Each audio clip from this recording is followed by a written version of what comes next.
ever have those moments as well where, so I understand like if you're having like that personal life issue that you had, and then you're able to channel that into one album and multiple different songs, what do you do then if you have one single thought somewhere?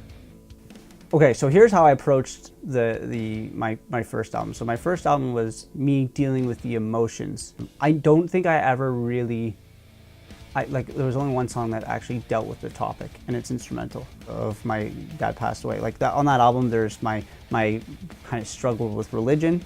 There's my stance on war, on corruption, on greed, on government corruption. And so I was able to address a lot of, it was like, hey, Ben, you're really angry right now, and you're angry because this really crappy thing just happened in your life.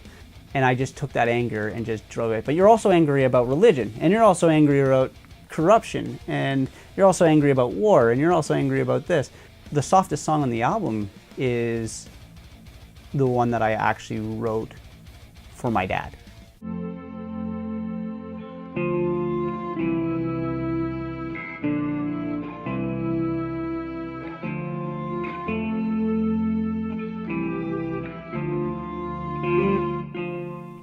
It was the one that was most outside of my style, because it was like, okay, you were angry, and now you're just kind of sad, which is kind of a depressing note to have it on, but it was an emotion that I needed to deal with, right?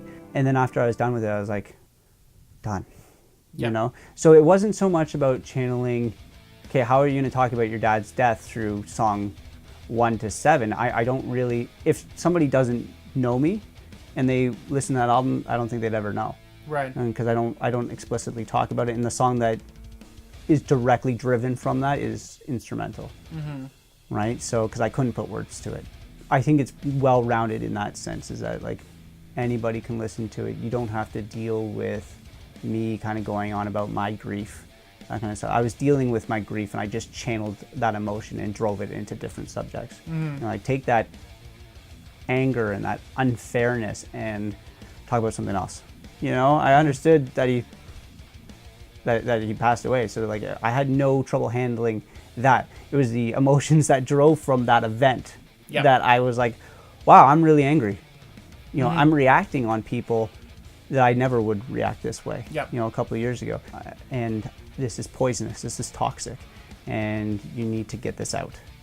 And that's what that first album was for me. It was just a release of this bile, that I just needed to be like, just out. Yeah, 100%. Well, I mean, you remember the last time I did a video with you I was talking about like, it was where we were at the community center and we did that video interview with you. Yeah, and by the way, I'm going to link that up in the cards and in the description, guys, if you want to check it out. But Ben and I did an interview like years back. My kids will experience tragedy. That's just, like I said, that's life.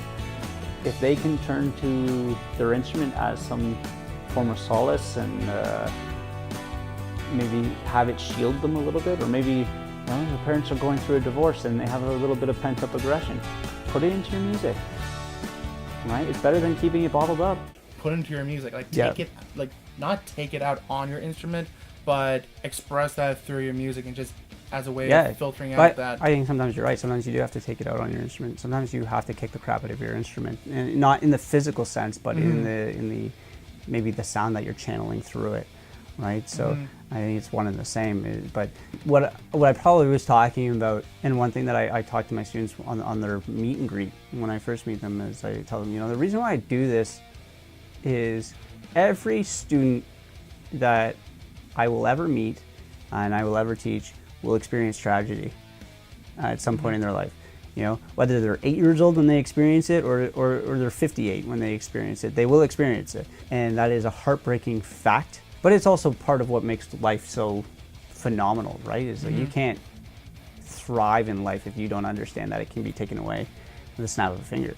But I explain to them, like, you will go through things that we'll see insurmountable, that you're not going to be able to get over.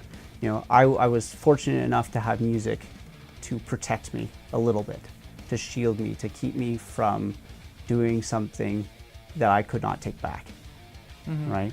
I was at a very, very dangerous point in my life, and music saved me, right? So why I love doing what I do is that if I can give that to one of my students, then I've done my job. Yeah. You know, not all of them are going to gravitate towards music. Some of them are going to pick up a guitar and go, I think I'm a bass player, you know, and that's fine. And some of them are going to go, I think I need to channel my emotions into physical activity. Yeah. You know, some people go on jogs to get that emotion out. For me, it was music. And if I can get somebody to be a little bit more shielded, I call it a safety net, right? If I can get somebody who can use music as their safety net, then I've done my job. Right? So that's why, you know, there's obviously the other pros to teaching and that I absolutely love, but